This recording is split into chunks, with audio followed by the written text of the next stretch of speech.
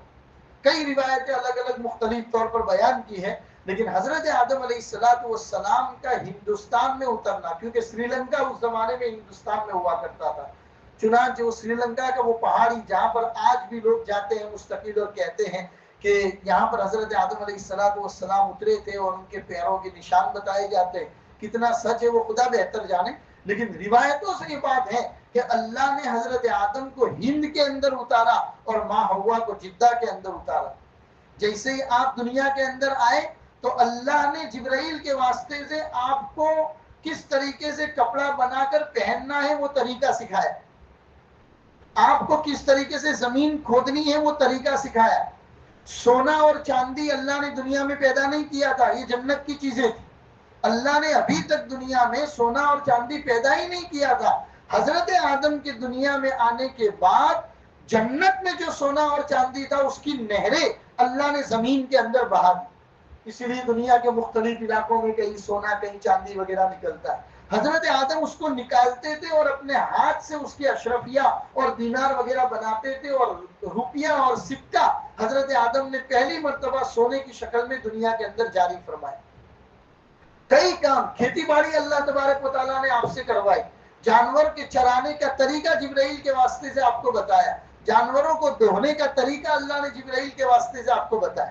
چنانچہ جو درخت کے پتے پہن کر آئے تھے دنیا کے اندر آ کر جب اس کو اتارا، اس کو ہرن نے کھایا، اللہ نے اس کے پیٹ کے اندر مشک پیدا کر دی۔ یہ اللہ تبارک و تعالیٰ کی طرف سے دین ہے، جنت کی مشک کہتے ہیں، وہ 40واں حصہ بھی نہیں ہے، اگر جنت کی اوریجنل مشک ہوتی تو اس کا عالم کیا ہوتا۔ بہرحال اللہ تبارک و تعالیٰ نے رفع حاجت کا طریقہ جبرائیل کے واسطے سے بتایا۔ اسی طریقے سے جنت کے کئی بیج حضرت آدم علیہ السلام لے کر آئے تھے، لیکن اللہ کی نافرمانی کا غم اتنا سوار تھا کہ بیج کے اوپر آپ کا دھیان ہی نہیں گیا۔ کتنے بیج ایسے تھے کہ جس کو شیطان نے چھو لیا، اور کتنے بیج ایسے تھے کہ جس کو شیطان نہیں چھو پایا۔ جن کو نہیں چھو پایا اللہ نے اس کو نفع والی چیز بنایا، جن کو شیطان نے چھو لیا اللہ تبارک و تعالیٰ نے اس کو نقصان کی چیز بنایا۔ اس کے بعد حضرت آدم علیہ السلام ایک لمبے زمانے تک دنیا میں رہے، اور آپ کے بیٹے بھی پیدا ہوئے، نکاح کا سسٹم بھی چلایا۔ نکاح کا سسٹم کس طریقے سے چلایا؟ آپ نے گزشتہ کل کی تراویح کے اندر پڑھا، چھٹے پارے کا 9واں رکوع، وَاتْلُ عَلَيْهِمْ نَبَأَ ابْنَيْ آدَمَ بِالْحَقِّ اِذْ قَرَّبَا قُرْبَانًا فَتُقُبِّلَ مِنْ أَحَدِهِمَا وَلَمْ يُتَقَبَّلْ مِنَ الْآخَرِ۔ یہ پورا نظام اللہ نے بیان کیا کہ ماں ہوا کے پیٹ سے ٹوینز بچے پیدا ہوتے تھے، ایک لڑکا ایک لڑکی۔ پھر دوسری مرتبہ ماں ہوا کے پیٹ سے جب بچے دوسرے حمل میں پیدا ہوں گے تب بھی ایک لڑکا اور ایک لڑکی پیدا ہوگی۔ اب شادی کس طرح کرائیں گے؟ جو پہلی مرتبہ لڑکا پیدا ہوا ہے اس کی شادی دوسری مرتبہ کی لڑکی کے ساتھ، اور دوسری مرتبہ میں جو لڑکا پیدا ہوا ہے اس کی شادی پہلی مرتبہ کی لڑکی کے ساتھ کرائیں گے۔ دنیا میں نظام چلانا تھا۔ چنانچہ دو بھائی قابیل اور حابیل، قابیل اور حابیل تو بھائی ہیں، اور جب حضرت آدم علیہ السلام نے سسٹم بتایا، قابیل کو یہ کہا کہ تمہارا نکاح اس لڑکی کے ساتھ ہوگا جو حابیل کے ساتھ پیدا ہوئی، اور حابیل کو کہا کہ تمہارا نکاح اس لڑکی کے ساتھ ہوگا جو قابیل کے ساتھ پیدا ہوئی۔ تو حابیل تو مان گیا، دل کا نیک تھا۔ قابیل نے کہا کہ میں نہیں مانوں گا، میں تو اسی لڑکی سے نکاح کروں گا جو میرے ساتھ پیدا ہوئی تھی، کیونکہ وہ خوبصورت ہے۔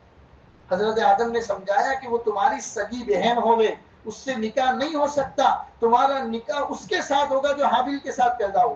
لیکن وہ نہیں مانا، ضد پہ آ گیا، اور یہ جملہ اس نے کہا لَأَقْتُلَنَّكَ، اپنے بھائی کو کہ میں تجھے قتل کر دوں گا، تیری وجہ سے میرا نکاح نہیں ہو رہا ہے، لہذا میں تجھے ہی قتل کر دوں گا۔ اپنے بھائی کو ہی قتل کر دیا۔ اب قتل تو کر دیا، لیکن آج تک دنیا میں کسی کی موت ہی نہیں ہوئی تھی، تو مرے ہوئے آدمی کے ساتھ کیا کرنا ہے یہ پتہ ہی نہیں تھا۔ اپنے بھائی کی لاش کو اٹھا اٹھا کے ادھر سے ادھر گھوم رہا ہے، پچھتا رہا ہے کہ کیا کروں۔ فبعث اللہ غرابا یبحث فی الارض، قرآن کی آیت ہے، اللہ نے کوے کو بھیجا، وہ کوا اپنے منہ میں ایک مردار کوے کو لے کر آیا، زمین پہ رکھا، اس کوے نے اپنی چونچ سے زمین کو کھودا، پھر مردار کوے کو اس میں رکھ کے مٹی ڈال دی، اور یہ سکھایا قابل کو کہ اپنے بھائی کے ساتھ یہ سلوک۔ یہ قصہ سنا کر نبی پاک صلی اللہ علیہ وسلم نے صحابہ کو فرمایا کہ قابل پہلا آدمی تھا جس نے دنیا کے اندر خون بہایا غلط طریقے سے، قیامت تک دنیا میں جتنے بھی غلط طریقے سے کسی کا مرڈر ہوگا اس کو تو اس کا گناہ ہوگا ہی ہوگا، لیکن اس کے گناہ کا ایک حصہ قابل کے نامہ اعمال میں بھی لکھا جائے گا۔ بہرحال حضرت آدم علیہ السلام ایک لمبے زمانے تک دنیا میں زندہ رہے۔ جب آپ کی موت کا وقت قریب آیا، حضرت جبرائیل علیہ السلام فرشتوں کی ایک بہت بڑی جماعت لے کر آپ کے پاس آئے، اور حضرت ملک الموت آپ کی روح قبضہ کرنے والے تھے۔ حضرت جبرائیل علیہ السلام نے حضرت آدم کو بتایا کہ آپ کی روح اب قبضہ ہونے والی، کیا آپ کوئی نصیحت اپنی اولاد وغیرہ کو کرنا چاہتے ہو؟ آپ نے کئی ایسی نصیحت کی باتیں جو اللہ نے وحی کے ذریعے آپ کو اتاری تھی، آپ نے اپنے بیٹوں کو، پھر آپ کی روح قبضہ ہو گئی۔ جب آپ کی روح قبضہ ہو گئی تب حضرت جبرائیل علیہ السلام نے اپنے ہاتھوں سے حضرت آدم علیہ السلام کو غسل دیا، غسل کا پانی خود اپنے ساتھ جنت سے لے کر آئے، آپ کو کفن پہنایا، کفن کا انتظام جنت سے حضرت جبرائیل خود کر کے آئے، آپ کے اوپر مکمل طور پر خوشبو ڈالی گئی، خوشبو کا انتظام جبرائیل جنت سے کر کے آئے۔ تمام چیزیں تیار کرنے کے بعد آپ نے اپنے تمام بیٹوں کو جمع کیا۔ جبرائیل نے کہا حضرت آدم کے بیٹوں کو یہاں کھڑے رہو اور دیکھو کہ ہم تمہارے والد کے جنازے کے ساتھ کیا کرتے ہیں، کیونکہ اب تمہیں دنیا میں اسی طریقے سے زندگی گزارنی ہے، مرے ہوئے آدمی کے ساتھ تمہیں ایسا سلوک کرنا ہے۔ پھر حضرت جبرائیل نے آپ کی نماز جنازہ پڑھائی، سب نے نماز جنازہ پڑھی، اور مسجد خیف، جو لوگ حاجی ہیں ہمارے وہ جانتے ہیں، ہمارے حاجی جو ہیں وہ جانتے ہیں، 5 دن جو مینا کے اندر رہتے ہیں، عرفات کے میدان میں رہتے ہیں، ان کو پتا ہے کہ مسجد خیف کہاں پر ہے مکہ میں۔ مسجد خیف کے قریب میں ایک پہاڑی کے دامن میں حضرت جبرائیل اور فرشتوں نے آپ کی قبر بنائی ہے۔ حضرت آدم علیہ السلام کی قبر بگلی بنائی تھی۔ ہمارے یہاں بھروچ میں تو بگلی قبر بن نہیں پاتی ہے کیونکہ مٹی والی زمین ہے، زمین نیچے گر جاتی ہے۔ بگلی قبر پہلے سیدھا کھودتے ہیں، پھر اس کے بعد زمین کے اندرونی حصے کی طرف کھودا جاتا ہے، اور جو ناش ہے، مردار ہے، اس کو پورا اندر گھسا دیتے ہیں۔ پوری قبر جو کھودی ہے اس کے اندر ناش رکھی ہوئی نظر نہیں آئے گی آپ کو، پوری قبر سیدھی کھودی جائے گی، نیچے جا کے زمین میں آڑا کھودا جاتا ہے، اور یہ بگلی قبر سنت ہے، نبی پاک صلی اللہ علیہ وسلم کی قبر مبارک بگلی بنائی گئی۔ اس لیے کہا جن علاقوں کی زمین سخت ہوتی ہے وہاں کی مٹی اگر برداشت کر سکتی ہو تو قبر بگلی ہی بنانی چاہیے، یہ سنت طریقہ ہے۔ حضرت آدم کی قبر بگلی بنائی گئی، حضرت جبرائیل نے اپنے ہاتھوں سے آپ کو اندر اتارا اور پھر آپ کی قبر کو درست کیا۔ کتنا درست کیا تو نبی پاک صلی اللہ علیہ وسلم نے فرمایا جیسے اونٹ کا کوہان ہوتا ہے، اونٹ کا کوہان اونٹ کی دیگر باڈی سے جتنا اونچا ہوتا ہے اتنی قبر کو ایک بالشت کے برابر اونچا کیا گیا، اس سے زیادہ قبر کو اونچا کرنے سے منع فرمایا۔ حضرت جبرائیل نے یہ پورا طریقہ حضرت آدم کی اولاد کو پورا طریقہ کر کے بتایا کہ اب ہم بتانے نہیں آئیں گے، اب آئندہ دنیا میں تمہیں اسی طریقے سے زندگی گزارنی۔ حضرت آدم علیہ السلام کا دنیا کے اندر آنا، زمین پر اترنا، اگرچہ اللہ کی سزا اور عتاب کے طور پر تھا لیکن اس میں آدمیت کا اعزاز تھا۔ اللہ تبارک و تعالیٰ نے چپ کروائی، اور چپ کروانے کے بعد آپ کو دنیا کے اندر اتارا کیونکہ دنیا کا نظام چلانا تھا۔ اللہ تبارک و تعالیٰ حضرت آدم علیہ السلام کے اس قصے سے جو بھی عبرت کی چیزیں تھیں ان پر ہم سب کو عمل کرنے کی اور زندگی میں اپنانے کی توفیق عطا فرمائے۔ عبرت کی چیزیں آدھی منٹ میں بیان کر دوں کہ یہ دنیا امتحان گاہ ہے اور جنت ہم سب کا اصل ٹھکانہ ہے۔ دنیا ہمیشہ کا ٹھکانہ نہیں ہے، یہ امتحان گاہ ہے۔ شیطان انسان کا کھلا ہوا دشمن، اسی لیے اعوذ باللہ من الشیطان الرجیم بار بار پڑھنے کو کہا گیا۔ یہ انسان کو ذہن میں بٹھانے کی بات ہے۔ تیسرا، انسان غلطی کر سکتا ہے، بڑی بات نہیں ہے۔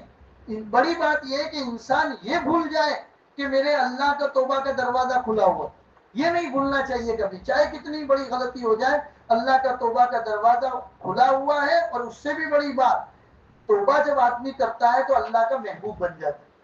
توبہ کرنے والے بندے سے اللہ بہت زیادہ پیار کرتے ہیں۔ یہ واقعہ ہمیں بتاتا ہے کہ ہم کون ہیں، تاکہ یہ بندروں والا سسٹم جو ہے وہ ہمارے ذہنوں سے نکل جائے. ہم کیوں پیدا کیے گئے، اللہ نے ہمیں کیوں پیدا کیا، اور ہمارا دشمن کون ہے، اور ہماری کامیابی کا راستہ کس چیز میں چھپا ہوا ہے. یہ قصہ ہمیں ان چیزوں کو بتاتا ہے. اللہ عمل کی توفیق عطا فرمائے. وصلی اللہ علی النبی الکریم وعلی آلہ واصحابہ اجمعین برحمتک یا ارحم الراحمین.